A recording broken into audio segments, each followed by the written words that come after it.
नमस्कार दोस्तों, स्वागत है आप सभी का आपके अपने YouTube चैनल पर। दोस्तों, हर एक इच्छाधारी नागिन के पास उसकी नागमणि ज़रूर होती है।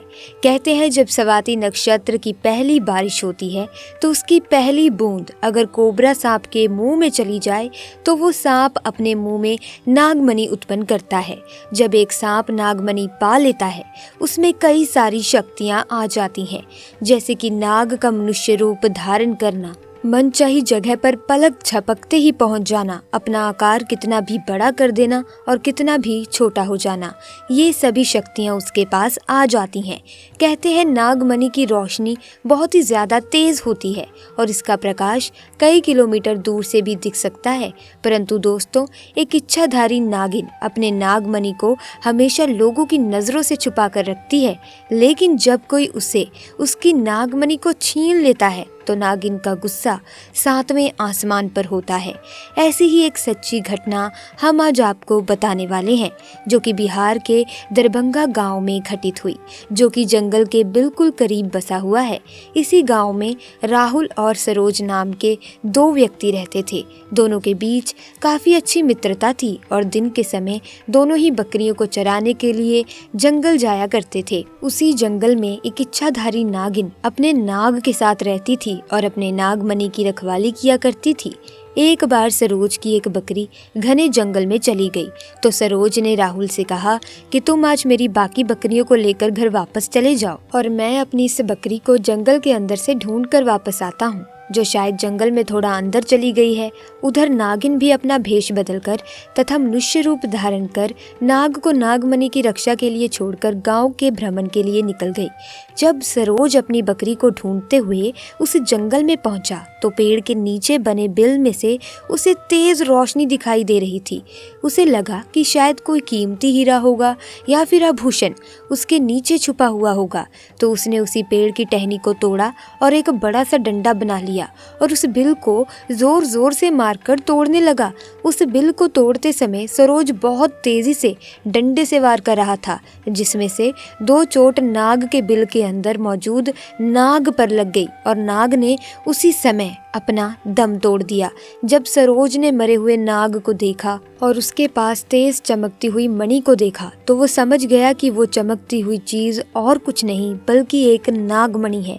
उसने पहले नाग को डंडे से हिलाया और ये सुनिश्चित किया कि नाग मर गया है या जिंदा है। फिर उसने जब इस बात को पक्का कर लिया कि नाग मर ही गया है तो उसने अपनी जेब से सफ़ेद रंग का रुमाल निकालकर उसके अंदर उस नागमणि को रख लिया और भागता हुआ तेजी से घर को निकल गया और ये भी भूल गया कि वो जंगल में अपनी बकरी को ढूंढने आया था और वो बकरी अभी भी जंगल में ही रह गई। इधर जब नागिन वापस अपने बिल की तरफ लौटी तो जैसे ही उसने नागमणि गायब पाई और अपने नाग को मरा हुआ देखा तो वो गुस्से से आग बबूला हो गई। उसने अपनी शक्ति से नाग की आंखों में ये देख लिया कि उसके नाग का कातिल कौन है। सरोज ने अब एक बहुत बड़ी गलती कर दी थी दोस्तों। उसने नाग के मरे हुए शरीर को वहीं जंगल में ही छोड़ दिया।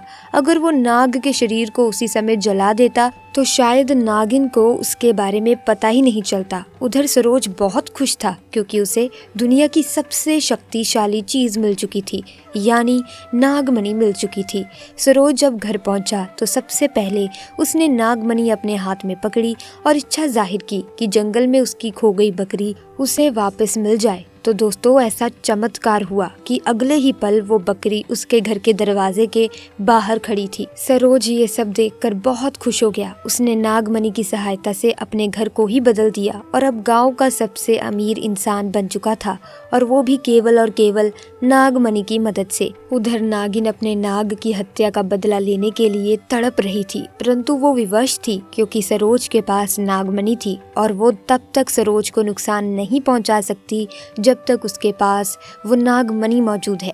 दोस्तों, कहते हैं कि इच्छाधारी नागिन बगैर नागमणि के कोई भी रूप धारण कर सकती है। अपनी शक्ति का फायदा उठाकर नागिन ने एक सुंदर कन्या का रूप धारण किया और सरोज किसी काम से दूसरे गांव जा रहा था तो उसके बीच रास्ते में वो नागिन बैठ गई और रोने लगी। जब सरोज ने देखा कि एक बहुत ही सुंदर स्त्री रो रही है तो वो तुरंत बैलगाड़ी से नीचे उतरा और उस कन्या से पूछने लगा कि आप क्यों रो रही हो। हो। एक सुंदर महिला के भेष में उस नागिन ने कहा कि मेरा नाम किरण है और मैं अपने पति के साथ दूसरे गांव में रहती हूँ, परंतु कल वो एक कन्या के साथ शादी करके आ गया और मुझे मार मार कर घर से बाहर निकाल दिया। मैं बेसहारा हूँ, लाचार हूँ। सरोज को उस स्त्री पर तरस आ गया और उसकी सुंदरता से सरोज बहुत ही मोहित हुआ और उसे अपने घर ले आया। धीरे धीरे नागिन और सरोज के बीच में दोस्ती शुरू हो गई। ये दोस्ती इतनी गहरी होती चली गई कि सरोज को पता ही नहीं चला कि कब वो उस स्त्री के प्यार में फंस चुका था।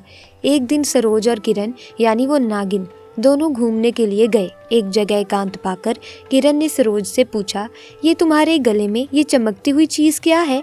तो सरोज ने बोला, कुछ नहीं, एक साधारण सा आभूषण है, मुझे बहुत अच्छा लगता है, इसीलिए मैं हमेशा इसे अपने गले में पहन कर रखता हूँ। दोस्तों, ये वही आभूषण था जिसे आप नागमणि के नाम से जानते हैं। जब किरण बोली कि क्या तुम मुझे ये आभूषण कुछ समय के लिए दे सकते हो, क्योंकि मुझे इसकी चमक बहुत भाती है, मैं इसे पहन कर देखना चाहती हूँ कि आखिर ये मेरे गले में कैसा लगता है। इस पर सरोज चिल्लाते हुए बोला, नहीं, मैं तुम्हें ये नहीं दे सकता हूँ, इसके बदले तुम कुछ भी मांग लो, मैं तुम्हें दे दूंगा। इस पर किरण एकदम से गुस्सा होकर बोली, सरोज, तुम तो कहते थे कि तुम मुझे बहुत प्यार करते हो, अपनी जान से भी ज़्यादा प्यार करते हो, और मैं बस एक तुम्हारे गले की एक छोटी सी आभूषणी तो मांग रही हूँ। इस चीज़ के लिए तुम मुझे मना कर रहे हो और मुझ पर गुस्सा क्यों कर रहे हो? रहने दो, मैं जानती हूँ तुम्हारे लिए क्या ज़्यादा मायने रखता है। दोस्तों, फिर सरोज ने ना चाहते हुए भी वो आभूषण किरण को दे दिया और किरण को देते हुए बोला, ठीक है, कुछ समय के लिए तुम इसे पहन सकती हो, परंतु ध्यान से। दोस्तों, किरण के हाथ में जैसे ही वो नागमणि आई, किरण का रूप एकदम से बदलने लगा। केवल एक पल में ही वो किरण एक सुंदर कन्या से एक भयानक नागिन के रूप में परिवर्तित हो गई। उसका चेहरा बिल्कुल नाग सा हो गया और उसने कई बार सरोज को डस डस कर उसे मार दिया। नागिन का इंतकाम पूरा हो चुका था, उसने अपने नाग का बदला ले लिया था। दोस्तों, तब से ये नागिन इस गांव में अपने नाग के लिए 500 साल से आज भी जिंदा है। इसके बाद से वहाँ कुछ ऐसी घटनाएं सुनने में आई है जिसे सुनकर हर कोई हैरान है। वहाँ के स्थानीय लोगों का कहना है कि उन्होंने एक नागिन को महादेव की पूजा करते देखा है और इसके बाद अचानक वो नागिन कहाँ गायब हो जाती है, किसी को कुछ भी नहीं मालूम। जब इस बारे में गांव के मंदिर के पुजारी जी से बात की गई तो मंदिर के पुजारी का कहना है कि ये अपने नाग की मौत के बाद से ही भयंकर रूप धारण करके अपने नाग को ढूंढ रही है और जिस तरह से पिछले 500 सालों से महादेव की पूजा करती थी, आज भी वही कर रही है। नागिन इस मंदिर में आती है और भगवान शिव से अपनी प्रार्थना कर बिना किसी को नुकसान पहुंचाए चली जाती है। आज भी लोग कहते हैं कि तकरीबन 500 साल से नागिन इस मंदिर में आ रही है। तो दोस्तों, कभी भी एक नागिन के नाग को नहीं मारना चाहिए और साथ ही नागिन के नागमणि को तो भूल कर भी छूना नहीं चाहिए, अन्यथा वो नागिन 7 जन्मों तक उस व्यक्ति का पीछा नहीं छोड़ती।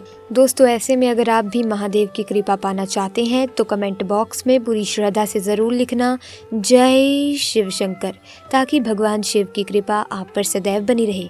साथ ही अगर वीडियो अच्छी लगी तो वीडियो को लाइक करें, शेयर करें, चैनल को सब्सक्राइब करके बेल आइकन को प्रेस कर दें ताकि नए वीडियोस की अपडेट आपको मिलती रहे। आपका बहुत बहुत धन्यवाद।